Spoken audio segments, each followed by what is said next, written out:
love these intros. I've been having so much fun with them. And if you're wondering where we are, we're virtually in Japan. That's right. We are in Japan. And I do have an intro for you. And here goes. What's good, 30 Slashers? Welcome to episode 603 of Horror with Sir 30. You better have your passports and you better have your boarding passes because we are still backpacking with 30. As you all know, your fair warning.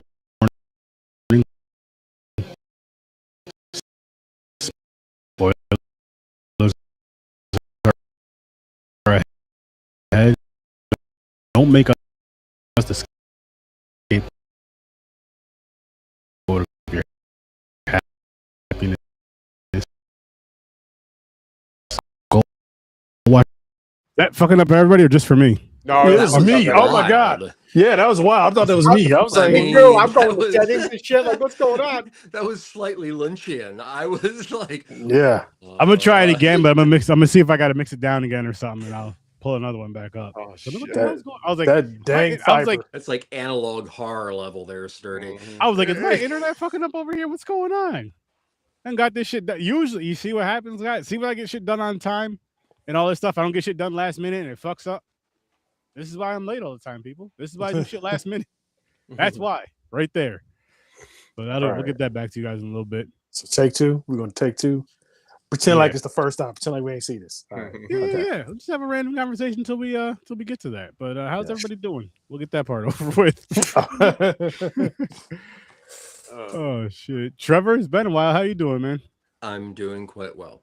Happy And to hear thank that. you for making arrangements the past couple weeks. It's meant a great deal. So thank you. Hey, listen, you gotta take care of yourself. I get it. We all have our days, you know. It's important.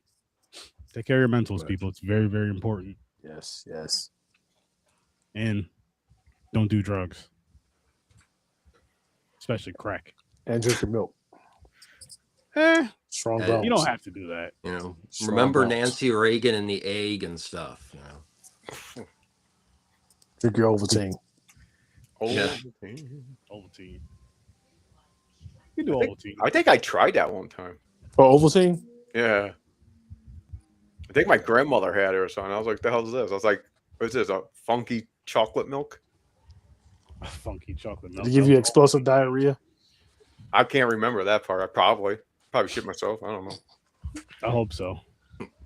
I know prune juice will fuck you I up. think that's Ovaltine. Yeah. So Ovaltine. yeah, Ovaltine with olive oil. I think that would be. You know. Oh, that's gonna slide right out. You don't Better in want that better in that parasite. Oh yeah, Yeah, definitely. Better in that parasite. that's just crazy. So Man. everybody gonna get a bag salad after this? I might. See, I've been health conscious lately, so I've been trying to lose weight and work out. So like salads are like a main thing. I'm like, hell no. The one I'll just time in history, Eat a bunch of beans where- and rice. Sorry, but it's the one time in history I can remember where metaphorically eating a salad is potentially less harmful than literally eating a salad. Right? Just had to say that. So I'm like, I took all the greens off of Factor because I got Factor now. I know they're not a sponsor, but I got Factor. Can be. I had the meal Good. preps. They're Yeah. good. I'm like, no greenery. None of that. No greenery, no berries, none of that. Speaking of berries, Johnny, and greenery and Factor, which is not a sponsor but can be, so want to be talked about. Pay us. How you been? Oh man, I'm BBHF. Blessed, black, and highly favored, brother. Happy to hear that. That's how I'm like feeling that. today. What's new with you? How is your new show going? Pretty good, man. We just talked about the X-Men. The podcast should be up some point this weekend. I was aiming for Friday, but how YouTube is downloading audio files and all of that, it's just a nightmare. So it's going to be up some point this weekend. But if you hop on that Patreon, Johnny Streams on Patreon, you'll get the episode no problem. Yeah, I'm just talking about the season. The season's been fantastic so far. The first mediocre episode of the entire series was yesterday. So, yeah. So I have fun talking about that. Mm. Yeah. Nice. And I'm seeing the Odyssey after the show. So, Nice. Nice. yeah, 3 hours with Christopher Nolan. How's it going, Scene Snobs? Fade, how are you doing? What's new with you? Yeah, I'm doing good. In the background, making new more songs and videos. I should have a video out tomorrow. Every Friday actually. Depends. Sometimes it's 12 a.m. as soon as it hits Friday, or you gotta wait till noon, bitches. Yeah, wait till noon, bitches. Wait till noon. Oh man. Then of course watching movies and everything, popcorn and pints, you know. Yeah, man. Yeah. We got something coming up this weekend, by the way. We got I'm sorry for interrupting you. I actually might just see it in the morning because this is a 3-hour movie, man. I might see it. It's like an 8:30 a.m. screening, so I might do that before work. There you go. What? Damn. Yeah, 8:30. Hey, might put them in a good mood to go to work. Exactly, right? Might be excited after watching that. Yeah. I mean, it's not a bad idea. It's definitely not a bad idea. You know, do it before you go to work and check that shit out. Enjoy it and go to work, like he said, in a good mood. Exactly. With buttery fingers because the popcorn. I don't do the popcorn. What do? I don't do popcorn though. Popcorn sucks. I have Cinemark. I love Cinemark. I have their monthly movie pass. Now, what I do is I usually get like M&Ms or a bunch of crunch and some water or like Sprite, and like then I'll get like one of their hot dogs or pizza. They have like pizza from Pizza Hut there. Nice. I ain't do that in the morning though. I ain't pizza in the morning. That's just a bad way to start the morning. Wait. What'd you say? Don't talk. You could do pizza in the morning. You could do pizza in the evening. You could do pizza at supper time. I agree. Thank you, Aaron. My first meal of the day don't is finish not the song. Pizza. That's not gonna be my first meal of the day. You're crazy. I wish it was my first meal of the day. And you're in college. It's gonna be hot cold. Pizza Hut pizza in a movie theater. Ew. Nope. Next day pizza is always cold because I'm too lazy to heat it up. I have to heat it up. I throw it. And now I'm at the point now where I have to throw it in the oven. Unless the only way I can eat cold pizza / room temperature is if it's the same. Like if it's the same day I'm eating, and then later on that day it's I'm still sitting here. Or later on that evening it's still sitting there, and I'll have another slice. But 9 times out of 10, I'm heating that up in the oven. Cold pizza and cold chicken are the only food that's like tastes delicious. Exactly. Straight up. It's better hot though. So much better. No, yeah, it's better hot, but it's like you ever have breakfast pizza? I don't like it. Oh, racist. I don't like it. Yeah, he don't like it. He don't like it because the sauce is white. Who's the genius that created that though? Breakfast pizza. Who's the genius who made that? I don't know, but I like it. Yeah, I like the sound of that. I might try that. Try that, dude. Because DiGiorno, one of my grocery store, DiGiorno has breakfast pizza. Nice. There you go. Yeah. I would say I don't really care for DiGiorno anymore. But it's not delivery. I'm gonna stop name dropping until they start paying. Until I start coin dropping. But I will say this, Johnny. I would say go to like one of your local pizza spots that makes if they make a breakfast, because you would have a better experience than you would with a frozen pizza. Is what I'm getting at with that. Frozen eggs are always a bad idea. Yeah, that too. You don't want to do that. See, well, now we just alienated the IVF crowd. Thanks. You're not eating those eggs. Damn. You're not eating those eggs, so we're not talking about those ones. All right, Snobs. I'm gonna take your word on it. Best film of the year. Yeah, he's giddy about it. We're gonna be fighting in the parking lot if I don't like it, Scene Snobs. He's skipping through the house. If this is the first Nolan film I don't like, me and you, we're gonna be fighting in the parking lot. You just sold me.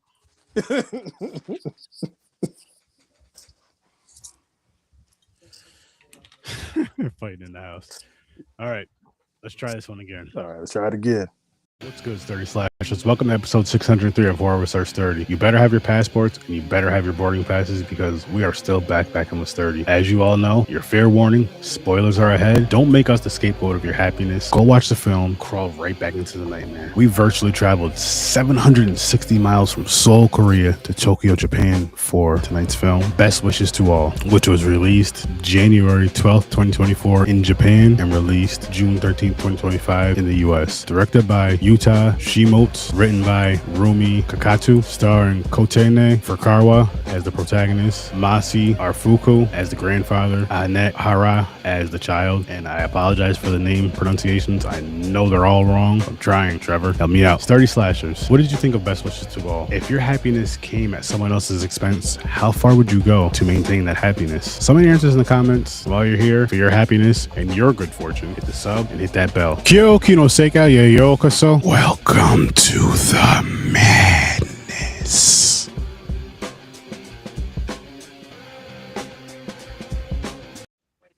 Good Who job. are all the Nigerians you named in that? Listen, you go ahead and try that, Johnny. Before you judge me, you go ahead and you try that shit. It's not easy. It would have been like if I could have heard all the names, it would have been a hell of a lot easier. Because when I said "Welcome to the Madness" in Japanese, I listened to that about 6 times. I probably still had it off, but I know that was closer than anything else I said. I like the attempt. I was proud of it. Yeah.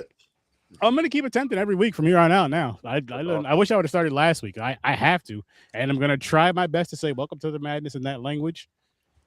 I'm gonna try my best because again. But next year when we do this, we need some Africans. We need some Nigerian movies. I'll get those ones right. I'll probably pronounce those Japanese. Yeah. Like, yeah, what the hell? You're reading it right, but why do you have the wrong accent? I get mixed up, guys. A lot more Czech stuff and guttural.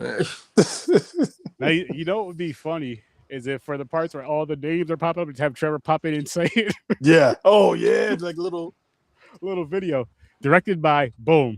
Written by Boom Boom Boom Boom Boom. Starring Boom as Boom. I would love that. We may have to work on something, Trevor, behind the scenes with that. I think that'd be fun. Never know. Kind of show up like the Mortal Kombat guy with the toasty. Yeah. Oh my gosh, yes. Perfect.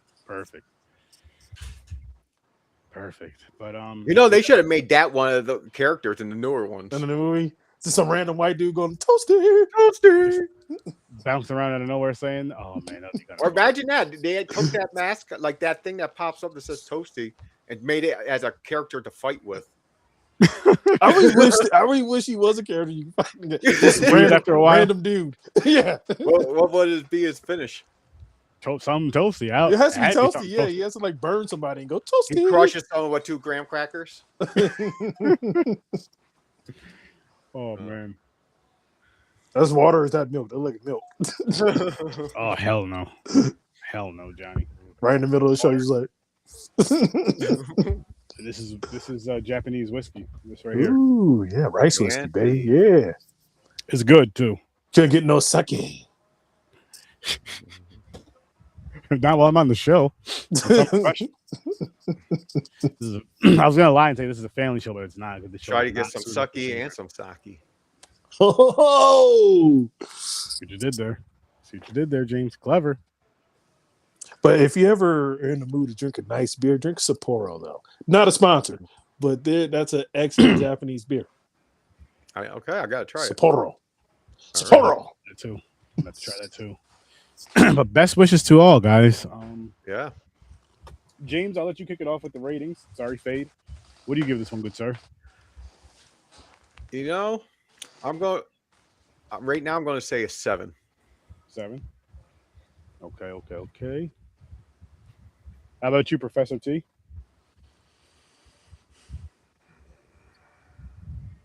I'm going to say 8.5. Jay Squeezy? We right there, Professor T. We're right there. I thought I was going to be the only higher one because I really enjoyed it. Yeah, 8.5, 8.5. I'm giving this one a solid 8. And I'll say this, though. I watched this movie last night with my wife, right? I was confused through. I told you to pay attention. No, I did. And what locked it in for me is today I ended up like reading about the movie. And once I read what it said, which we'll get into, I know, I was like, that makes so much sense. And I was like, I get it. I seen it. It was just wow. Because I did the same thing.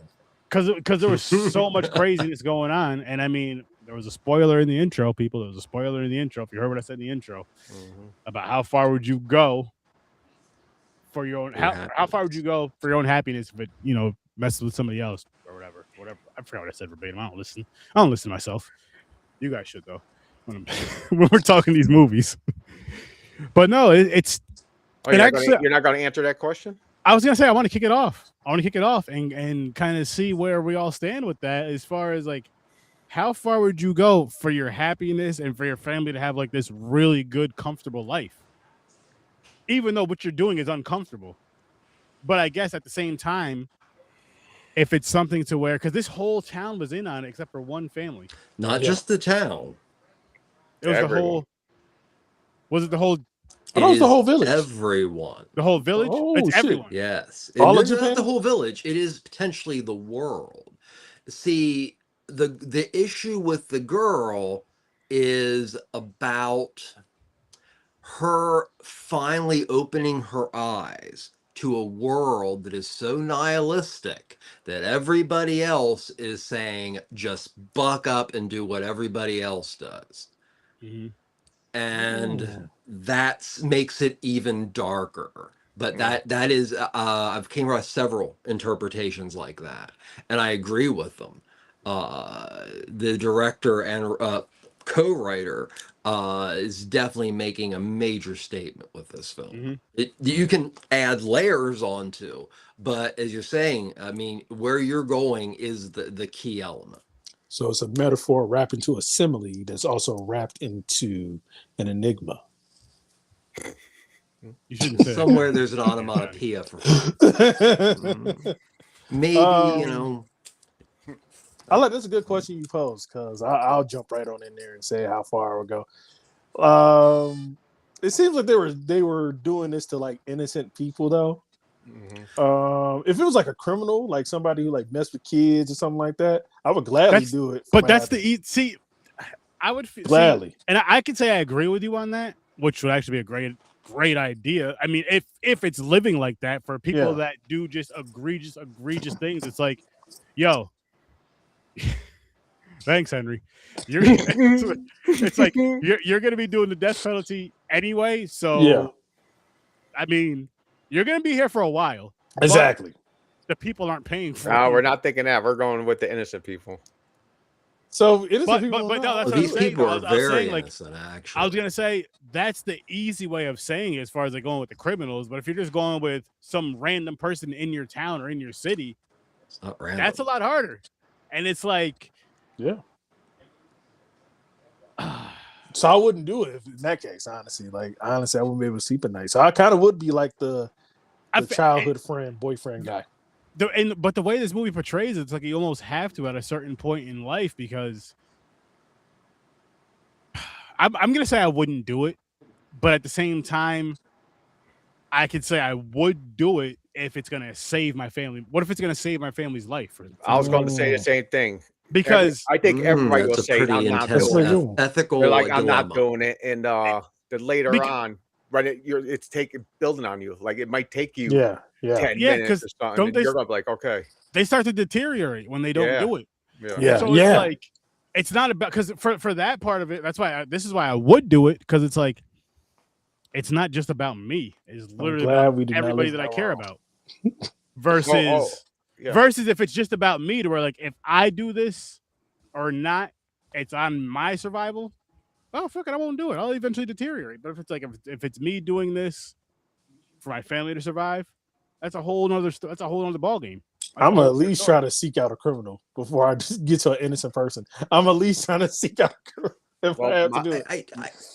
But I don't see anywhere in my ethics and how I look at life that I could justify knowingly, like in the film, like be able to pick someone out, and that person's sadness balances with my family's happiness. And by continuing their misery and feeding off their misery, that keeps us happy. You see where this is all going? You know, you got capitalism, you've got just general nihilism about humanity. Yeah, it's a lot of stuff. No, there's no way that I would ever do what is done in this film, but there's so many levels of meaning that you can apply to this just beyond, you know, what would you do for happiness? And there is a logic in this film. It's almost like a caste system, but it's a caste system based on disparity. So as you hit a point in which you feel you have, like the young man, where he literally basically throws himself on the protagonist and says, "Feed off me," the people who are on the verge of just giving up on life, they are the perfect people to keep the yin and yang, to keep the balance. So there is some kind of caste system going on. And right there, you can look at how the middle class in itself views itself as compared to poorer classes and the higher class, at times kind of totally oblivious. But if they thought about it, knowingly living off other people's pain. One interpretation. Yeah. You know, honestly, the way you explained that made me think about the Japanese tale for the ladybug, and how the ladybug, each spot represents the sorrow of others so that they may know peace. And now I'm thinking maybe this movie should have been called Ladybug instead of Ladybug instead of Best Wishes for All, because I'm just like, yeah, that's kind of more of a apt title, because in a way they're kind of telling that tale of the ladybug, which is each spot contains the sorrow of another person's misery, so the other people can know happiness and have fortune and luck. And so maybe that wasn't the apt title for this movie. Well, I wasn't able to find too much about the background of this film, except for the fact that the year before it was released, this film was released in Tokyo. Yeah. He made a 21-minute short that was the same thing. Tried like crazy to find it, but I wasn't able to find anything directly with the director actually like why wanting to communicate what's going on here. Yeah, you know, what do you want the public to get out of it? Because this is a subversive film, and it's so awesome because of it, and it brings also this element of almost like there's a gothic to it, but there's a Lynchian quality. Yeah. You know, it's a magical realism. If magical realism was horror, she has to accept total lunacy as reality because she's seeing it. And the thing is, for her to really accept reality, she has to take an even bigger jump than her grandmother just running into a door continually. Yeah. So. Okay. Yeah. Oh, by the way, to answer to the question, I'll do it right away because I don't want to torture myself trying to hold out as long as I can. I ain't got no time for that. So I'm just going to bypass it and accept it. So you're just going to pick like a random homeless man? Yeah. It could be anybody. I don't care. Watch your kids. Just a random person. Yeah. It's, again, I heard a baby lasts longer, like a better battery. Oh, this guy! Like I understand. Is a nun joke coming next? You know, probably falling down the stairs. Give me time. Hey, like I get the moral part of it as well too, but I just think like I don't know, because I'm always like a protective person. That's how I look at it. So it's like. It's almost like you're contradicting yourself, though, because it's like, yes, you are protecting people, but you're also harming people at the same time. So, harming a person at the same, you know. It's like that. One thing, like, how much are you worth? Like that, like how much? Name a number, if you blah blah or whatever they want from you. Everybody has. They always say no. I'll never. But they give in because the number gets so high. You're like, yeah, fuck it. I'll take it. I'll take 3.4 trillion. Yeah, I'm gonna go lower than that. Like, you want my shit? Go ahead. But yeah, it's and the way I like these kind of sayings though, because it does make you think. Like it's some of it is morbid sometimes, you know, but yeah, it's still good to think about. Yeah, and the way they set it up with this one too, though, how I mean, you meet the girl, and she's just a genuinely very, very nice person. Yep, really nice person, really sweet person. And then the reason why she became a nurse is because she wanted to help people. Naive. She is that is a good word. She is, yes, very good word. Yes, because we've all heard people of power refer to people of not power as being naive. Yep. She was all of that.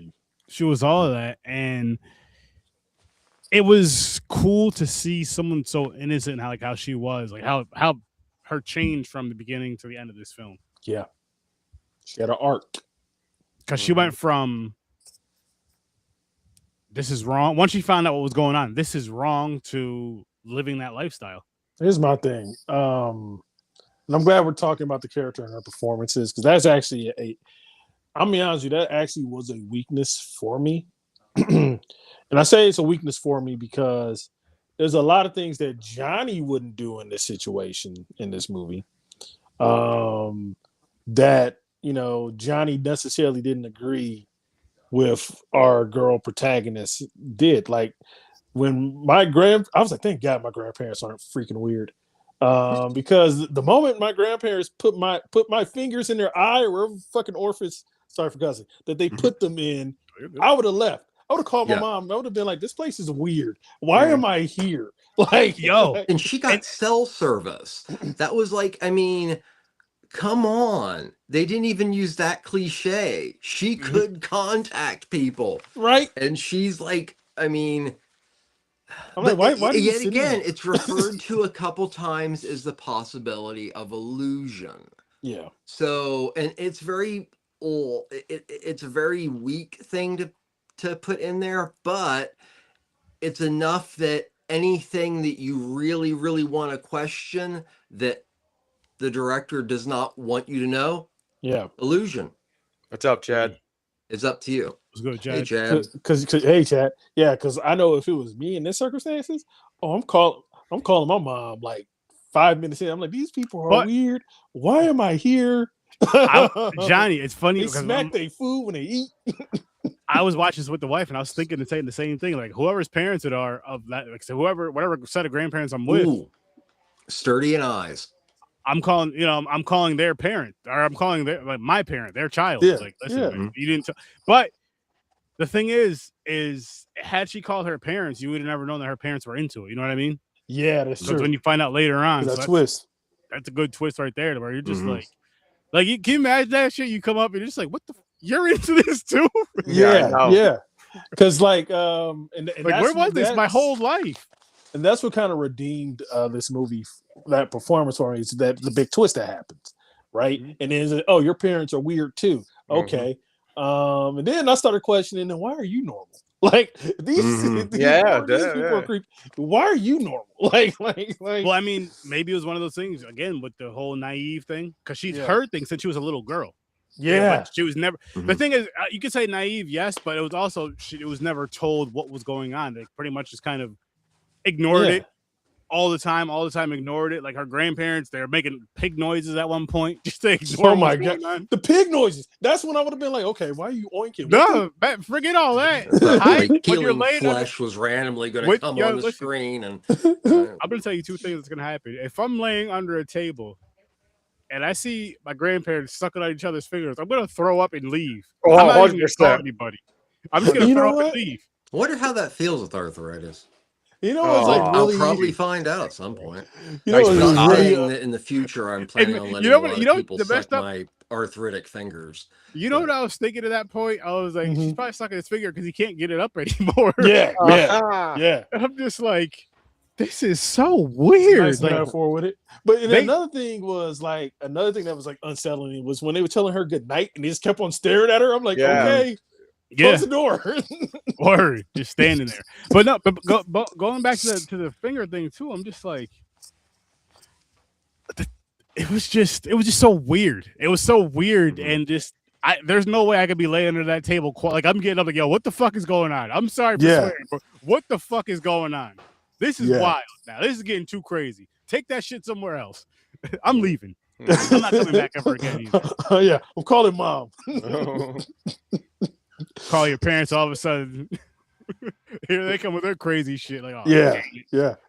I'm just glad it's not the characters in this movie is not the white people doing this crazy shit. Oh yeah. You know, and at first I thought this like I was like at first I thought like, okay, so is this like a Japanese remake of the movie The Visit? Like, because you know, The Visit had the weird grandparents in it too. So I was just trying to figure out where are we going with this.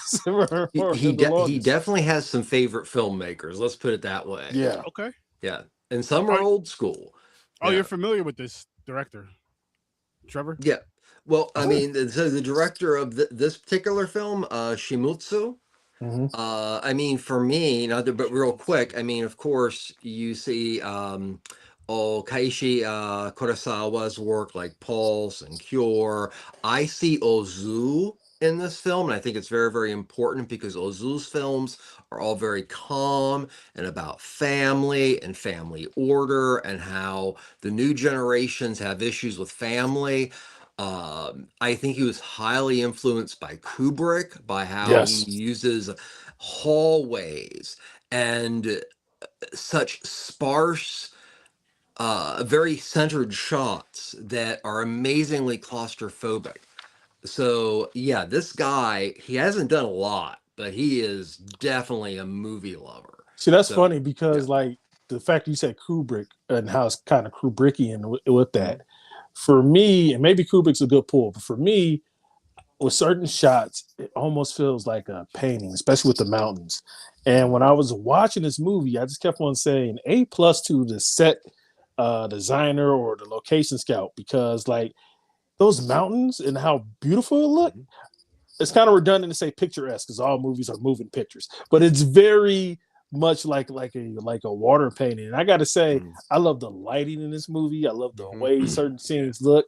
I'm like, this is like a very beautiful horror film. It really is. But you know what it is too, though, man? I agree with everything you just said, Johnny. And then I want to add that for me, it's just there's something about the Asian culture and lifestyle and just the way that they like the way that their buildings look, the way that their homes look inside and out. To me, it's fascinating. I'm just like, I wish for some of the ones we get to see through the movies, at least. I don't know how it is in real life before we get to see in the movies and stuff. I'm like, I wish like one of them big ass sliding doors, we just see people walking through like shadows and stuff through the door. That's dope to me. Yeah. That's dope to me. Like, that's really, really dope. Maybe not for my bedroom, but just for like, say if it's like a chill spot type of area, like that's pretty damn cool seeing certain things like that. I need a lock on my bedroom. Those things look like they don't got locks, and anybody can walk. At times it wouldn't be for every room. It'd be for certain rooms where it's like this is, you know what I mean? Like if you have a doorway for the kitchen, you can close that off. You can close like the living room off, or whatever the case may be. But the bedrooms, the bathrooms, I need way more privacy than that. And yeah. Because you ain't gonna be staring at me in the middle of the night. Nope. Absolutely not. Wake up mad confused. Yeah. Do I got something on my face? Like, I'll need a bed because I can't do that roll out futon thing, sleep on the floor shit. Oh, I love that sleeping on the floor shit. No, I can't do it. I would never be able to do it. Nah. Maybe back in the day, and maybe if that's how we were raised, the way that they do it, probably be fine. Probably better on our freaking backs. Oh, it's supposed to be. It's 100% true. But you're supposed to lay flat. Nah. That's why you gotta get a nice memory foam mattress and put it on the floor. Then boom, you just out like a light. And I'm gonna be honest with you, that's the setup for my room. I have a Japanese style bedroom. I just have like a memory foam mattress. Nice. My mind just went to the guy who was on the bed tied up, and I'm thinking, wouldn't memory soap suck more in? Like general like bile and rot and all that kind of stuff. That's what I'm thinking the whole time. So I'm sorry. Oh yeah. With the body rotting on the bed. Yeah, I feel like it would. I'm sorry. Yes. Well, you're torturing that guy, so therefore he doesn't get the memory foam. Yeah, exactly. He gets the mattress at the he gets the mattress that the last guy had. And the guy before that, cheap water bed from the 70s. Oh man. Tying something down to a water bed would be wild. Oh yeah. Yo, be still. Be still. Don't let that colostomy pull out. I'm just moving. Which, did anybody else pick up on that? They were not Yeah. living off blood. They were living off various items from the body. Where they Yeah. could very easily, that particular situation looked very much like a colostomy. Yeah. Because in the now accepted or always accepted, you are literally feeding off the negativity and horribleness of the downtrodden to the point that you are using everything, including their bile, and you feel that they are a justifiable sacrifice. This film is so amazingly nihilistic in general, no matter how cool, no matter how fun, because Bump that up, cuz. Bump my rating up. Trev, thank you. Bump my rating up to a 9 because that's a good 9, metaphor. It's a yep. good metaphor for what's going on in our society from the elites Oh my and God, us too. yes. Yeah, bump this Because up you to a have 9. to eventually, I'm with you, Johnny. supposedly, the naive are the ones that don't follow whatever that is. Yeah. They don't follow the empathy is overrated. And if somebody is sad enough, well, they'll be much better being sad, but making me happy. Mm-hmm. Do we have a lot of people running this country that would think the same Yep. way? Yep. Yeah. That's why I'm like, bump that up. So, It started I'll clicking. go 9 too. It started Yeah. clicking. You know what? I'm with you. It's a good movie. I'm It is a really good excited movie. for the All future. nines. Yeah. All I'm nine. excited for the future, what this guy does. Because he's, for all intended purposes, a new filmmaker. Yeah.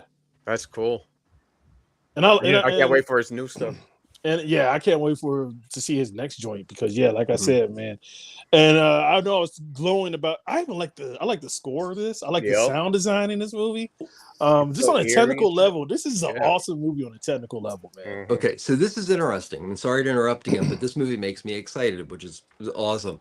So this film, you look it up on IMDb, there's virtually nothing about anything. You have to actually go digging to find who actually did stuff in this film. So the score, the majority of the score is by this guy called Yumi Koda. And he's done scores for films like Scroll and things like that. And he also does kind of dissident work that he's released as singles. This score, the dissidence and how, I mean, it almost reminded me of, just it had this classical horror, extreme horror score that made, because the big thing is the grandparents, the parents, no matter how weird and wacky they did things, there was an air of normality. Yeah. And this made it that there wasn't. So that music kept it just enough in the uncanny that it worked. Like I really like the music. Really, like I think the moment it hit me when I realized, oh, I love this score. Was the moment when what were they eating? The guy was moaning and he was like in the middle of the hallway, and that's when it was like pool and like she's staring at him, and there was like a note in the music. It was like a wow or something like that, and I was just like, oh shit, this is good. Yeah. No, this had a really good score. This had a really, really good score. Yeah. This is an awesome movie. And again, this backpacking stuff is definitely some of my favorite. One of my favorite times of the year with Horror Reserve 30. It's just, and I don't want to beat up on the last movie either because I do like a good K horror. But I think that's why I love J horror. Outside of America, I just love how deliberately paced this movie was, and I love how it built the tension. And I just, God, oh man, I get where you're coming from, Johnny, but there is some amazing K horror films too. Like I gave last week's an 8, I gave this one a 9, but there is some other. I mean, Train to Busan. Yeah. Oh my God! And then you go back to like, of course, I Saw the Devil. Oh shit! I Saw the Devil. Spider Forest, which is this great serial killer film. Also, there's just at the same time, almost Japan and Korea were producing great films. Yeah, it just took a little longer for the big baby Huey to go, ooh, we have movies we can sell here. Yeah. So, but yeah, I mean, there's a lot of similarities, but they also, even though they have their own flavor. and they're usually a little darker. Yeah. So to see a film like we watched that is beyond dark, it is the pitchiest black hole to the middle of nothingness in the earth that you could put on film. Yeah. So yeah, and that's a good thing. And it's so weird. I'm saying I had a good time with something that as dark as this was, but I had a good time. I love that anybody else thinks this way about humanity and the fear that we could get there. So, but it's also too, Johnny. Like it's not, and I love blood, guts, gore, and boobs in movies, but this has a story wrapped with the craziness going on. And I love, again, I love as far as horror goes. I love the craziness in films as well. But when it actually has a good story wrapped with it, with the slow burn, I'm just like. That's chef's kiss for me. That's like, holy shit. Like, why can't we get more of this? I'm not saying this same storytelling, but I mean, I just mean really good storytelling. I just mean really good storytelling. And I mean, as a whole, everywhere in every genre, because you can't give the whole bullshit, cheap shit that people like to throw at horror. Like, oh, it's just, nah, fuck all that, because it's more than just, oh, it's just horror. Because you can say about a fucking Marvel movie, oh, it's just a superhero thing flying around shooting shit. It's more than that, though. I'm not going to let more you than go into it. I'm not going to let you dismiss blood, guts, boobs, and horror. Okay, you can tell a story like this with blood, guts, boobs. No, you absolutely can. You can tell a story. More so what I'm getting at is like that's probably what made me a horror fan as a kid. Yeah. Is the blood, guts, and boobs. Hey, listen. You're a horny little one, aren't you? And hey, puberty, man, hell of a thing. I started watching horror when I was like 5. Whatever it was, or just the taboo of watching horror and all that other stuff. Because growing up, being black, watching horror, it was taboo for fucking years for whatever reason. Yeah. Just because I'm gonna say it, you guys were just scared to watch the movies, so you considered everybody less black because you were scared of these movies. You were just soft. That's all. Just admit it. I was a scared cat till I was 13. Then I started liking horror at 13. But I'm sure you weren't going around saying, "Oh, you're less black, or you're not as black because you watch horror." You were just scared and soft, and it's okay. Sturdy forgives you all. Hopefully, you could tuck your nuts and watch a movie now. I'm trying to find a movie that scares me. It's been years. Tuck your nuts and watch a movie. Yeah, that's our tagline. It's been years though. Like since the 50th anniversary of Salo, 120 Days of Sodom. See? Yeah, there are movies out there that would scare you. We already one way or another. Did we review that, Aaron? No, we did. You would have wanted to bathe afterwards. Trust me. Huh? We didn't do that one. I'm curious now. I am a little bit too. I'm not gonna lie, I am too. You know what? I don't get scared of horror. I get unsettled.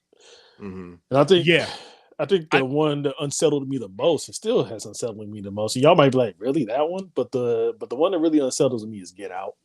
Still unsettles me to this day. Yeah, I mean, from the black perspective, I get it 1,000,000%. Yeah, I get it 1,000,000%. But and it was a good movie. Even though, again, good storytelling. As far as Jordan Peele's films, my favorite movie is Us. But like when she was eating the Cheerios and drinking the milk separately, that shit scared the hell out of me. That was crazy. Wild. You're like, she's crazy. I'm like, what the fuck is going on? That would make me leave right there. Like, I can't do this. That might have been normal for me though. I'm like, hey, give me some cereal. I do that too. I eat my cereal out the milk too. I can't do this anymore. I'm done. Okay, I got a question. How do you make a bowl of cereal? I get my biggest bowl possible. 100%. Right? Turn on Gargoyles on my laptop or some old retro cartoon. Light a couple of candles. Get my milk. I eat healthy cereal now, but they taste what's that one? Magic Spoon. Still tastes like kid cereal, but less sugar. Put the cereal in my bowl, then pour the milk on there. Get me a nice little spoon, and I'm watching Goliath and Hudson and the boys. There you go. Because there's some people put milk first, then the cereal. Nah, cereal goes on there first. Then wait a minute. To be. Yeah. Who does that? There's people out there who just pour the milk first and then put the cereal in there. Yep. Jeez. Because they didn't want the cereal soggy, so they let it float on top of the milk first, so it's more crunchy. Put them on a watch list. That's what I said, dude. I said, I can't be friends with you. It depends. It depends. I always pour my cereal first in, but as far as the amount of milk I use, almond milk is that cow shit is just terrible. Right? Right. But it depends on what kind of cereal. Like if I'm doing something like Fruity Pebbles, Cocoa Pebbles, that's a soggy cook. So you don't put as much milk in there. You put enough in there, you eat some, you get the crunch, then you add a little more cereal, add a little more milk. But if it's something like Captain Crunch, which is a crunchy cereal, you could add more milk to that, and you could add more, So it depends on but you have to put the cereal in first. I never had any cereal I did not like. Really? Everything, bran, Damn. flakes, I all of can't it. say that. I'm gonna give you some magic Great nuts. spoon. I'm gonna give you some magic spoon. Okay, cool. I would try it. I would try magic. I mean, maybe. Yeah. I almost I'm gonna bought get it you one some. time. I seen an ad on while I was watching a podcast. They I was ain't like, bad, man. They're not bad. I got the Coke, like their version of Cocoa Puffs. I love Cocoa nice. Puffs. Cocoa Puffs are good as fuck. So I got their version of Cocoa Puffs. Interesting. Chef kiss. I mean, there's not a chef for cereal, but if I could chef kiss it. You ever mix Cocoa Puffs with Cocoa Fruity Pebbles? Pebbles? Cocoa Pebbles. Ooh, okay. So I did Fruity Pebbles and Oh, I Cocoa did that too, but the chocolate on chocolate? But like black Nice. on black? Was good. Grandizer was good. What's up, man? So, gentlemen, it's Yes. that time. Now I want It's been cereal. Fuck. a long time, but it is that time again. And Trevor, I'm just letting you know you're in the driver's seat first, my friend. Okay. But we are diving into weekly rentals. And then Oh yeah. I will show you the boarding pass you will need to aboard the flight from Japan to where we're going next. But that'll be after the weekly rentals. And that'll be last, actually. That'll be last. That'll be after a lot of shit. But kicking it off with you, Trevor. So let's go. All right. Hell So yeah. this Ooh. week I got a chance to see some wonderful films and also a film that kind of was a lost opportunity. But the first film in the red cover is a film called Solo from France from 1970, which was directed and starred Jean-Pierre Mocky, who is a little bit of an everything film person and TV person. So he was a director, he was an actor, I think he was a model. He just did everything in the kitchen sink. And basically this was a vanity project for him, but it is the tightest, weird political film I've ever seen. So the character that Maki plays is a middle-aged diamond thief that is specialized. He's also a violin virtuoso of getting the diamonds into his Stradivarius. And he decides he's going to take a little bit of a break and he wants to visit his brother. Well, Virgil, his brother, is actually a student activist that has been behind the night before. There's a shooting of bigwigs and massive corporate people with 15-year-old girls. So one of his people tips off the police, and it's a cat and mouse chase where Maki's character gradually just kind of goes in and out of not being Virgil's brother, but eventually becomes the face of this political movement to save his brother. And that is what's really beautiful about this movie. And it's done in a very creative way. So yet again, that was Solo from 1970. Another really, really cool film that, as far as how its story was told, was the 1973 film by this one, I think, Sadao Nakajima, called Aesthetic of the Bullet. Not easy to get this guy's stuff. He lived on the edge of the major Japanese film industry. His films are very subversive. This film deals with a Yakuza gang that wants to start crap and territory dispute with another Yakuza gang. So they have to try to find somebody who is believable that can be part of that clan, and then they plant them as what is called a bullet. A bullet is somebody that's going to go in and do dumb shit and get themselves killed. And that is what is supposed to start the gang war. Well, it doesn't really go that way, because this guy who has no idea what's going on is just thinking he's amazingly lucky. And then by the time he actually figures out how bad a situation he's in, his luck just kind of runs out. But it's such a strange it's more of a Yakuza tale about being gayfully stupid and having things just work until they finally catch up with you. And to the point that, like, the territories change, people have different, like, alliances. And that director is known for his subversive films. This film also features a lot of rabbits eating a lot of lettuce, and yes, it's a capitalism metaphor. It's just done about 5 times. Go get that diarrhea. Yeah, so my last two, Sleeping Dogs, was about 78, I believe. I put in solely for the fact that it was one of Sam Neill's first performances. Sam Neill, of course, we lost this week. Most people know him for Jurassic Park, but this guy had acting chops. There are so many films I could have chosen. Possession, just so many. But Sleeping Dogs was a very early leading performance for him by a New Zealand new wave director named Roger Donaldson. The film is about a guy who's in the midst of a divorce and he wants to get away, and he flies to New Zealand. Over time, he discovers that the governments and everything kind of implode and it becomes martial law.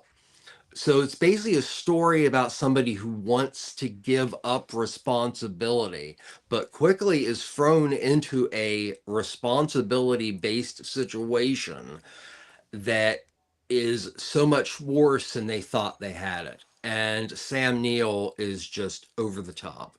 So I just wanted to point out, for those people that think, I've seen Jurassic Park, there are a couple movies, and Sleeping Dogs and Possessions are ones that you really need to see how, like, high tier Sam Neill was. And then we'll finish it off with a Terrence Young film. Yes, that man that brought us Dr. No was able to create a film starring Toshiro Mifune, Alain Delon, Ursula Anders, and Charles Bronson. Charles Bronson is part of a thieving unit with Alain Delon. Toshiro Mifune is a samurai who is traveling with a small group to take a sword to the president. Well, when Alain Delon's character and Bronson's character end up they do pull a massive train heist, Delon's character, Gouch, tries to kill Charles Bronson. Mifune actually saw that he was one of those, like, bad guys with a heart. So Mifune trusts him. So it becomes a let's get revenge and let's get my sword back buddy movie that is about 20 minutes too long. So this one, I don't know if I'd watch it again. And Ursula Anders literally calls this shit in.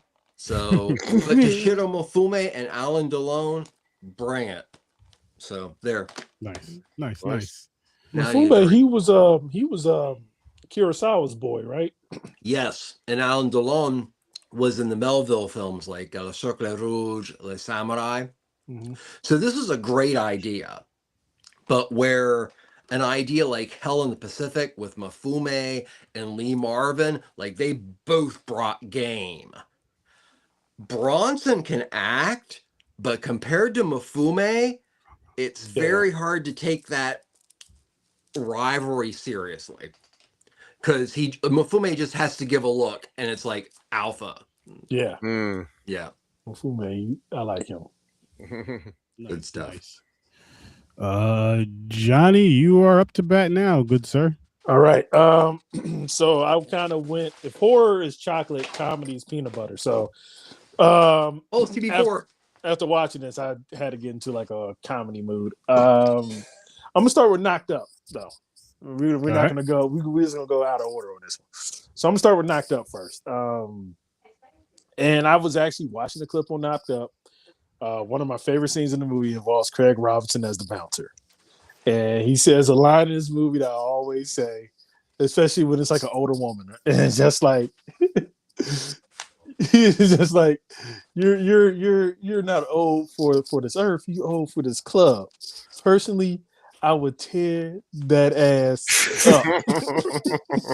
And then he follows up with another line in this movie that just has me losing. He's like, the owner says I can only let 20% black people in there. So I gotta hope that there's a black midget.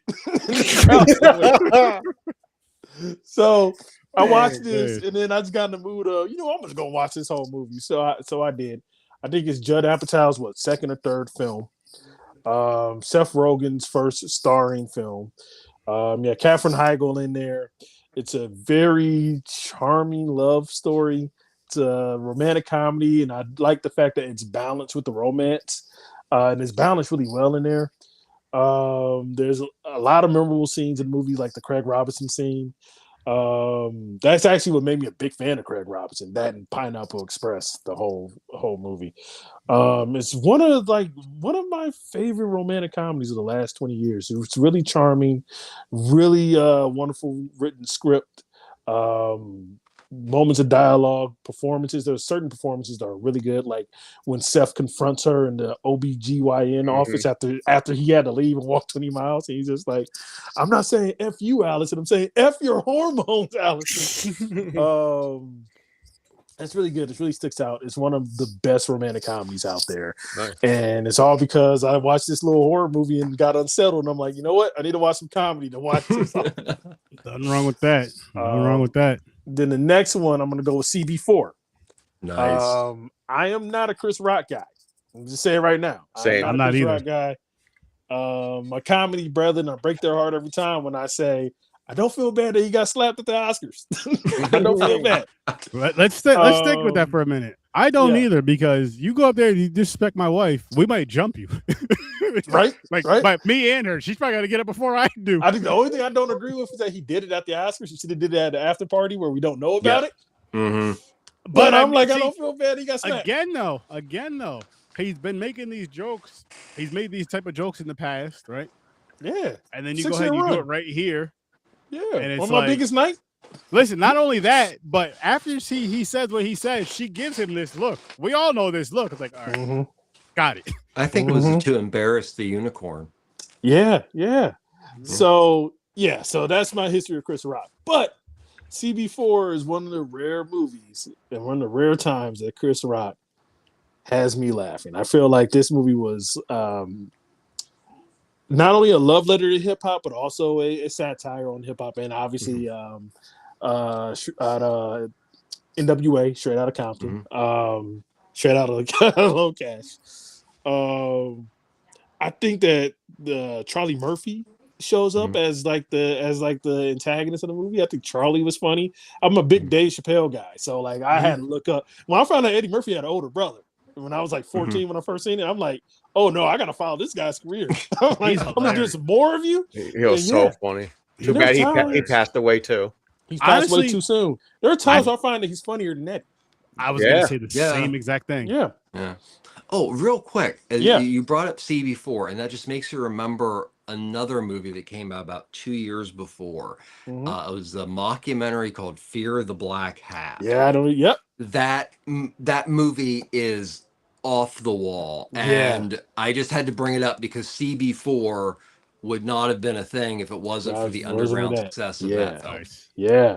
And there's this memorable gags in this movie. If you wait after the credits, there is a funny connection to Hollywood Shuffle. Nice little reference to that. The one rib scene. And I just think that, comedy wise, I think that this is Chris Rock's best comedy, and this was made more than 30 years ago. But yeah, so CB4, that was the next one. It's definitely a gem that you need to see. Yes. And then we're gonna go with Forgetting Cheryl Marshall. Let's end this on a high note.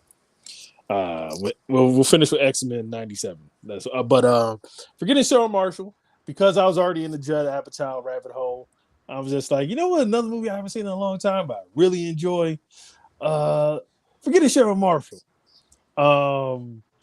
This is one of the few times that Russell Brand is hilarious. It's based on a true story, by the way. What's that boy's name from How I Met Your Mother? Oh my God, the star Jason Segel. Jason Segel, he inspired this from a breakup. Like in the opening, this is the first time I saw male dong on the screen. Like this is the first time like that I have ever seen that on the screen. And I was like, they let you get away with this? and he did the helicopter. When it's soft, you do the helicopter with it. Don't act like you guys never done that before. And I was just like, huh, okay. Oh man, interesting way to start the movie. You can only go up from here, and the movie goes up from here. It's really a charming little love story post the breakup. I think that there's moments of like great delivery and performances from all of our leads: Jason Segel, Mila Kunis, Kristen Bell. There's a scene where she explains to him, because he never gets to the point of why did you actually do this? Why? And when we get to the why of it, it's just like, yeah, you can see both points. And one of her complaints was the fact that he spent a whole weekend in the house just wearing sweatpants. And I guess, honestly, this is where I'm gonna tell him myself. But I was like, girl, what's your problem? That sounds like a great time. 100%. Chilling in his sweats, acting out Lord of the Rings. I'm like, that's me during the weekend, man. I'm like, he sounds like he had a great weekend, girl. You need to give the program. I see nothing wrong with that weekend. He could have been doing a hell of a lot worse. He was exactly home in his sweats, acting out Lord of the Rings. There's nothing wrong with that. Nothing wrong with that at all. Nope. And so, yeah, you got moments like that, and you got moments of like with great performances where you can actually see both sides to it, and it's not just she did me wrong. You know how with most breakup movies is like that person's the bad guy, right? And they never say the other point of view. Mm-hmm. So there's this balance to the movie in it that I really appreciate, and I love the cameos in this movie. Paul Rudd is hilarious as the surf instructor who's like stoned and doesn't really know how to teach people how to surf. Mm-hmm. Jonah Hill as the asshole waiter is great in this movie. This is just a great movie. It's one of those peak yes Grandizer. It's just one of those peak even though Apatow didn't direct it, it's one of those like peak Apatow era comedy films. Okay. And X-Men 97. Yes, on my little new podcast, we talked about this season and last season of X-Men 97. This has just been a really good time. X-Men 97 is one of my favorite cartoons growing up as a kid. 94. This being 94. What 90 came out 90? Yeah. 96, 95, 96. I get what you're saying though. Go ahead. Yeah. The OG X-Men cartoons has a iconic theme song that they need to carry to the movies. I don't know why Bryan Singer I know the fuck didn't bring those theme songs with him. I love the adaptations that they take with this. They're doing right now the Grant Morrison new X-Men run with a little bit of Rise of Apocalypse blended together, which is really cool. I love the animation style. It's like almost anime-esque, but they make it look like retro. It came out in 97. Yeah. There are certain scenes of graphic violence that you would never see as a kid in 97. I'm telling you right now, 7-year-old Johnny is trying to traumatize with some of these kills. If this came out in 97. But it's a good, accurate representation of that cartoon. It's great for people our age who are out here having babies because they can actually share this with their babies. It's good when you don't have no babies and you just want to eat a bowl of cereal or just relive your childhood. And this show has been a solid show. They, like I said at the top, or before the pre-show, last week's episode was the first like middle of the road episode, but it took a season and a half to get there, and it involves Wolverine. And by the way, Wolverine, he's not really a big part of the show. You know, like how in the old X-Men movies, it kind of became Wolverine and those dudes he hang out with, and sometimes Magneto and Professor X, and they never focus on the team. What I liked about this show is they actually focus on the team. So Wolverine is kind of like just like a minor background. He's just part of the ensemble. He's not Beyonce. He's Destiny's Child in this. Okay. And it's great to see that. And last week's episode, they finally gave Wolverine the moment to shine, and it kind of sucked. And I'm like, okay, I get it. That's rough. That's rough. But it happens. But yeah, so I recommend seeing this, and I would say I have two. Can I have two worth the late fees? You have as many as you want. You can have all four if you want. No, I'm not getting no late fees to see before. But X-Men 97 is definitely worth the late fees. I probably would never bring the DVD back. And I'm gonna go Knocked Up, man, because Craig Robinson, that scene is my favorite scene to a comedy. Period. Dot. All right. Fade. So on to you. All right. Ooh, yes. So I'll start with Evil Dead Burn. All right. So I did not know this came on a certain site already because I thought brand new. It was going to take a while. I seen that. I was like, wait a minute. I had to watch it right away. Okay. The story is wild.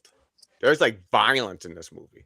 Like, I mean, I'm really enjoying these remakes of Evil Dead. I can't wait for the next one. But yeah, I had to. I couldn't help because I was trying to choose between this and Obsession. And I know Obsession's great. Everybody's saying I gotta watch it, but I can't help it, man. I see Evil Dead. I'm like, I'm in. So yeah, this was a good one. I'm not good with the directors and all that stuff. I'm not smart, guys. And he's some French guy. It's probably there's a story behind this one, Minions. Oh, okay. Minions. So my wife never seen any of the Despicables, Minions, anything. And last week she agreed with our niece and nephew that she's going to take them to the new one that's out, Minions and Monsters. But she goes, I never seen the other ones. So I was like, you don't have time to watch all the other ones. She was like, what about just the Minion ones? I'm like, okay, fine. So we watched Minions. And tomorrow night we're going to watch the Minions Rise of Gru. So now this movie is basically the origin story of Minions. They're looking for a new fucking master leader. And they get into these shenanigans. I swear they're speaking Spanish, right? They are. Okay. Portuguese too, mixed with Portuguese. Yeah, it's funny you say that because me and my wife were watching something on YouTube. Again, they're not paying me, so I won't mention the channel name. But we're watching the food channel on YouTube, and they were doing Minions things, and it was like Spanish, Portuguese, Italian, and something else. I forgot what the other was. Like, because they'll say the words here and there, and they call it like Minionese or something. Yeah, it's crazy. Yeah, they just jumbled it up in a blender. Yeah, it's crazy. So there's not no really main dialogue from the Minions except for the three. They'll once in a while, like you say, they'll do something funny and they'll yell each other's name or something like that. But you can. The thing is, when they're talking, you know what he's saying. Yeah, it makes us. You know what the scene's going. You're like, oh, I know what he's saying. I got that. But this is just a fun watch. I'm telling you. Of course, I like the Despicable Me's better. As of right now, I don't think I seen ever Rise of Gru, and of course the new one. And they have a whole bunch of little mini ones. Yeah, like little side shits. Like and I've seen the shorts with Minions. They're funny. Like the commercials with Minions and everything. But no, this is a just throw down. It's a fucking good time.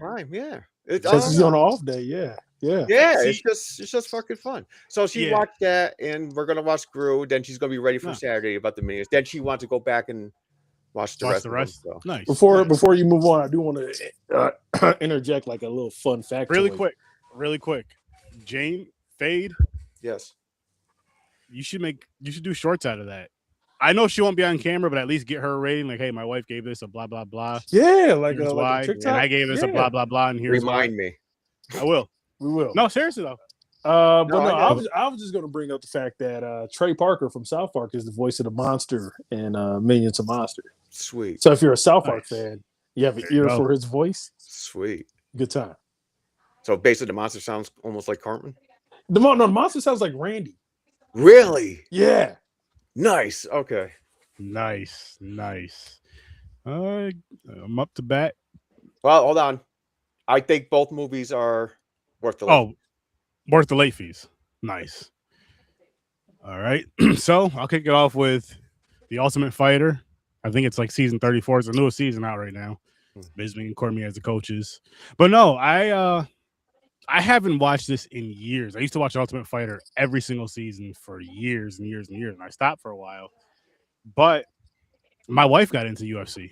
Like she'll like, so you know how we do popcorn and pints on Saturdays and there'll be fights on. I'll have them on my TV right here, but the volume be down all the way down. She'll be in the room watching them downstairs, cheering and clapping and shit during the fights. Nice. Oh, that was a good ass fight. And I'm just like, damn, man. Like it's because it's one thing to watch something like that, sports and with anything, movie, sports, whatever. Just because I'm talking about sport, to watch something like that. Like, yes, you could watch it when the volume's down if you're doing other things or whatever, but there's nothing like just hearing that, especially when you hear somebody getting hit and knocked out, all this other stuff. I'm like, I'm missing all of this. It sounds like Frances could be the type of woman that goes out and gets their boyfriends and husbands into fights. Nah, she likes watching it. Nah, she's like, beat his ass, baby. Because if it's a street fight, she'd rather be in it than be watching it. Oh, yeah. Gotcha. But no, like it's cool that from getting her into that, because it's been years, so where like again, if somebody's gonna watch something by themselves like that and cheer, they're a fan. It's one thing watching it with your significant other because you're just being there supportive, but it's another thing going to the other room. You can watch whatever the hell you want. And you want to watch that. But so then we started watching I was telling her about Tough, the reality series and all that, and she picked fighters on there she likes now. And I'm like, that's cool. So if they make it, she'll have some more favorite fighters that she likes. And so I've been watching that and Batman Beyond. Love it. Just like I told you guys last week when Johnny was talking about his show last week, how I literally bounce around Batman. It doesn't bounce around Batman series. I could start like the Batman animated series. Like I'm on like episode like 10 in season 1. Then I'll jump to Batman Beyond randomly or the Batman because I've seen them all and went through the seasons so many times. It's like I'm just in the mood for one of them, and this is the one I'm in the mood for now. And I'm having a great time with it again. I mean, we have Will Friedle as Terry McGinnis, and of course we have the great legend, the best Batman of all time, Kevin Conroy, playing Bruce Wayne in this because he's older, he's the old man now and all that, and it's just great. The new Batman. I'm still mad that he died the Friday before my birthday, by the way. That's pretty traumatizing. Same. Yeah, that's same. Right. I know I'm older, but your birthday the day before mine. So same. So we share that pain. He died a Friday. And like what's crazy is what's crazy is I remember and we lost the Green Ranger the day after your birthday, I think. No, the 19th. Yeah. That was a terrible weekend. It was rough. It was rough. Not Tommy.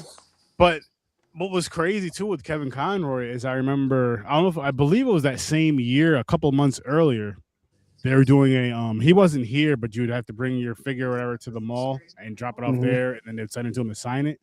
And money was tight at the time because I was about to get this dope. I wanted to get this dope Batman figure and all this and have him because I'm like, this is my favorite Batman. I have to get a Batman from the Batman animated series, the Batmobile, and have him sign the box and then just boom. And then unfortunately, he passed, and it's like, oh man. I got trust issues. When someone says you got to send it to me to sign it, I feel like they have someone opening the mail and just stamping and sending it back. Here you go. Listen, if he's stamping his signature, it's still his signature, as long as it's his actual signature. Exactly. That's a lot of things that you got to think about. That's a lot of shit to be signing. I mean, it's lazy as hell, but I'm okay. I got it. I want. And I'm getting carpal tunnel. I gotta see you sign it. I get that. I do get that. But listen, that's carpal tunnel after a while. Like, listen, I'm gonna sign this right here. Here's the stamp. Or a witness that someone signed it, because I got my Jason Voorhees mask where I got signatures from Graham, one of the CJ Graham played Jason, and so my mask is painted. I bought this offline. Someone was creating these masks. It's Deadpool Jason mask. Oh, nice. Yeah. So my wife was at a con with her brother, and the girl who plays Deadpool's girlfriend, I forgot her name. Oh, Miranda Backer. Yes, thank you. Miranda Backer. I got her signature. Nice. Yeah. Nice. So that's why the goal of my mask is to get as many Jasons who play Jasons as I can. Yeah. And try to get Ryan Reynolds to sign my mask. That's not hard to Nice. That'd be awesome. It would be awesome. That'd be awesome. That'd be But dope. yeah, and not to cut you off, I love your selection, by the way. I mean, you even hit me up personally to talk about your selection. I do love your selection with Batman Beyond. It's sad they never got a season finale. They had to finish it in Justice League. Yeah, no, it's bullshit. That sucks too. But I will say, Batman Beyond, it's worth the late fees. Tough. You get a new season every year, so it's like I'm watching new seasons. I'm hoping for a movie, live action. Batman Beyond movie, yeah. As long as it's done right, yes. They got to have dope fight scenes though. They gotta have Keaton. They gotta bring Keaton to play Bruce Wayne. Got old Bruce Wayne. You gotta, yeah. And Zac Efron to play Terry McGinnis. Oh shit, no. Terry McGinnis is more slim. Yeah. You can't have someone jacked. Yeah. I really don't know who you would cast to play Terry, but you gotta get Keaton. It has to be youngish. He's young. He's a teenager, right?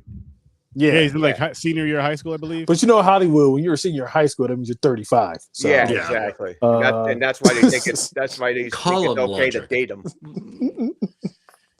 So Austin Butler is Terry McGinnis because he's skinny and he's Elvis. He figured it out. He's skinny and he's Elvis. Hey, listen, that's what you got to do. That's what you got to do. But we are gonna wrap this show up in a little bit. But before we do that, I want to tell you guys you need to go check out Fade Theory, which, as he said earlier, he drops his music every Friday. It may be out at 12 a.m. It may be out at 12 p.m.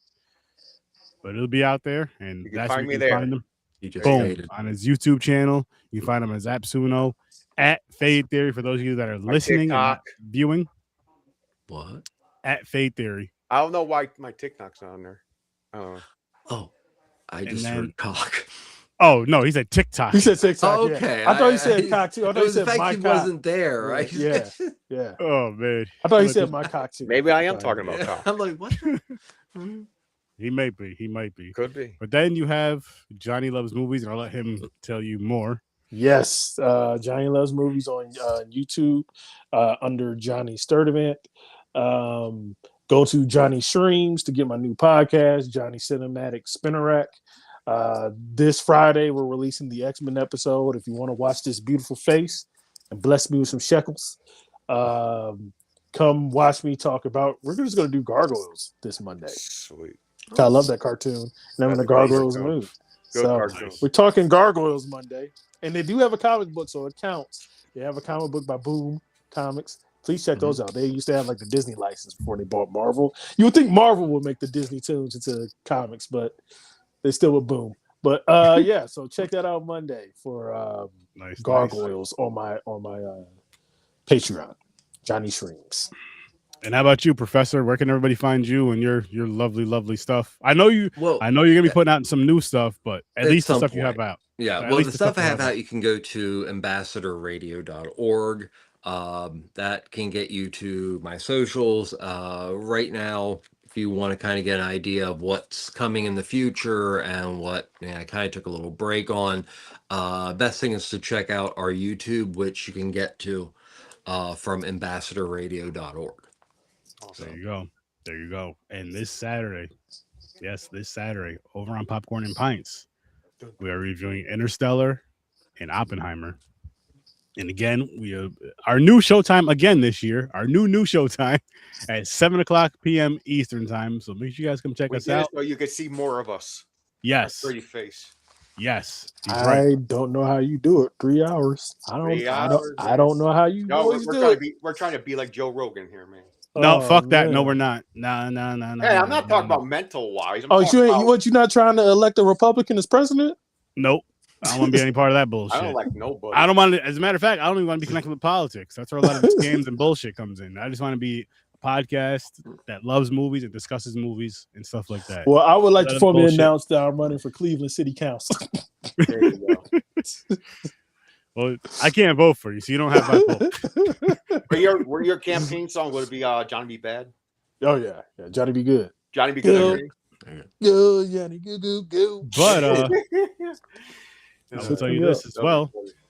Thursday, Where we going make sure you to? have that boarding pass. Where we going? Where we going? We're going to Thailand. Fuck yeah. Uh-oh. We are going to Thailand. Zion. Wait a minute. I might have seen this. Zion. And to give you guys a better, you're seeing the boarding pass. Make sure you guys get your boarding passes. And if you didn't get your virtual boarding pass and catch the virtual flight out from when we flew from where we flew from to get to where we're at now, you got time to catch up because we'll be there next week. And here's a better, boom. You can see it even better. Oh yeah, I'm interested in this. He's kicking a zombie in the face. Yeah.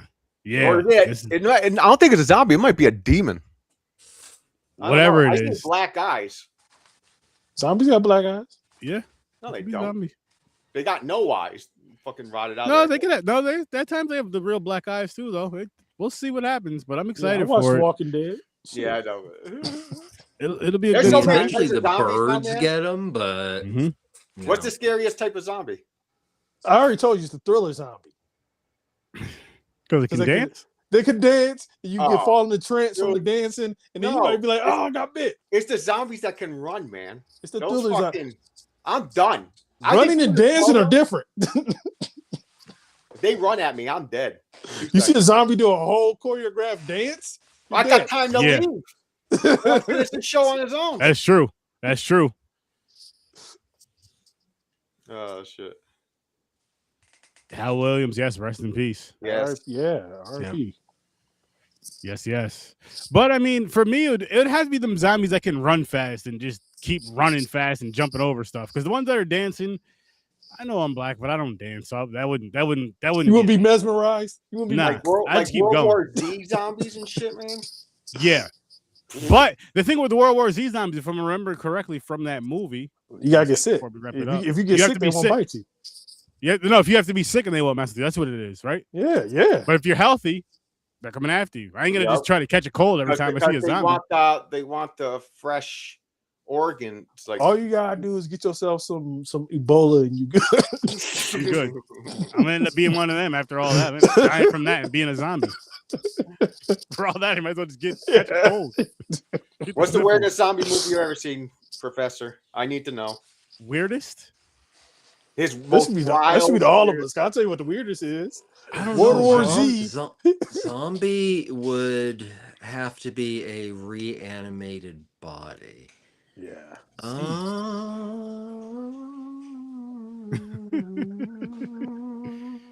You can say thriller, Shrev. You can always get back to Oh, you. I'm actually, it's there's so many of them out there, but I have to say I have a soft spot for this wonderful piece of shit by Umberto Lenzi called Nightmare City, which is actually one of the early films that brings up the idea of like chemical issues, and that the zombies are actually, it's a passing of some kind of virus or something, but it is wonderfully inept and has I believe Goblin did the score for it. It's very, very cool. I love Goblin. But also there's this really, really great Nikolai Biaggi was probably one of the sleaziest directors ever to come out of Italy, and there are a lot, as Steve Mazzacchesi.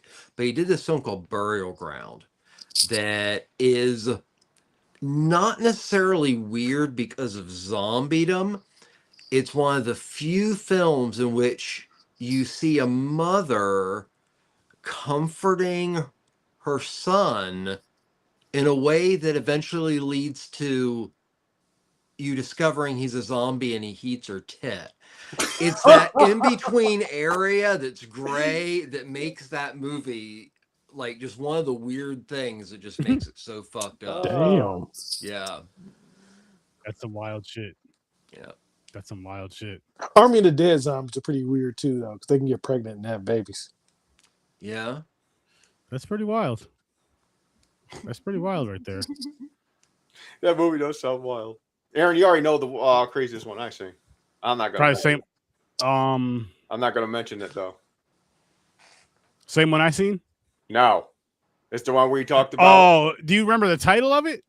I want to say Zombie Girl or something like that. I can't. Zombievers. No, Oh God, dude, I saw no. part of that. The premise of this movie. Oh God, let me find it. Oh, keep going. Yeah, no, honestly though, for me, I said earlier it's a joke, but I really think that it's World War Z. The fact that you can get sick and you won't get bit. Well, this is the biggest cheat code ever. I still have to come back to Night of the Living Dead and then also The Crazies. So, Romero just didn't write the concept with James Russo of what the contemporary zombie is. He also predated Umberto Lenzi, but also things like 28 Days Later and things like that by producing the film The Crazies, which is about an issue of something that's passed through, I believe, the water, and the government tries to cover it up. So, basically our two major kinds of zombies, the ones that run that are like on or raged up, and the slow zombies, we can all go back to George Romero. Yeah. Yeah. And honestly, as a Cleveland Browns fan, it throws up in I throw up in my mouth every time when I think about the fact that the creator of the Godfather of Zombies is from Pittsburgh. Yep. Cool. And I always said it's one of the great things that the only great thing that Pittsburgh offered us is Romero. All right, Aaron. Dead Girl 2008. Two high school boys discover an imprisoned woman in an abandoned mental asylum who cannot die. So teenage boys with a tied up zombie woman. Oh, just leave it at that. We got leave it at that. I won't spoil it for you guys. Jesus. Leave it at that. But that's Dead Girl 2008. That is one of the 2008. craziest zombie movies I've ever seen. When I first seen that, I was like, what the hell is going on? I would have to think of I don't know about super crazy. Like the virus / quote unquote zombie movie is The Sadness, which was just wild. That's violent. That's intense. But it's more violent than it is like a crazy, like weird type of thing. It wasn't really weird. It was just violent. A couple weird ones. This is taking it back to the VHS era, but it was this film called The Video Dead. It was shot on VHS, and it's about this television that is like the portal to hell, and it just randomly gets delivered to some guy. And this TV, zombies come out of the TV and, do all kind of shit in the town. That's a pretty crazy zombie film that I would recommend. Okay. I'm going to look it up. Rabid Grannies, which was distributed by Troma, is for all intended purposes a zombie film because it's about a couple old ladies who get rabid and try to eat their grandchildren. But we're going to call it a zombie film because if you're going to call 28 Days Later a zombie film, any film like that kind of does. But, it's like there's a movie involving a shark and horror in every conceivable way you can. So, I mean, that's the one negative thing about the horror community is it is so cheap to do. When we have a renaissance of something, like 300 people try to copy it. Yeah. And that's great and wonderful, but it does make it harder for, those originators of, the concept to get a piece of the pie when everybody's jumping on their success like that. Rabid Grannies is a wild time. Oh, come on. Oh, yeah. I'll have to check that one out. Yeah, we do, Aaron. We got to check that out. Yeah, we do. Might have to make a weird zombie movie real. Which I have another idea, but I want to say behind the scenes as far as horror films go. As far as wheels go, but I have an idea. I'm going to say behind the scenes. I love Sugar Hill. But as we're about to wrap this one up, we are going to be leaving or departing from Japan. Best wishes to all is the movie that we discussed tonight. So again, check the movie out if you haven't watched this movie, because it is a good movie. It is a good movie.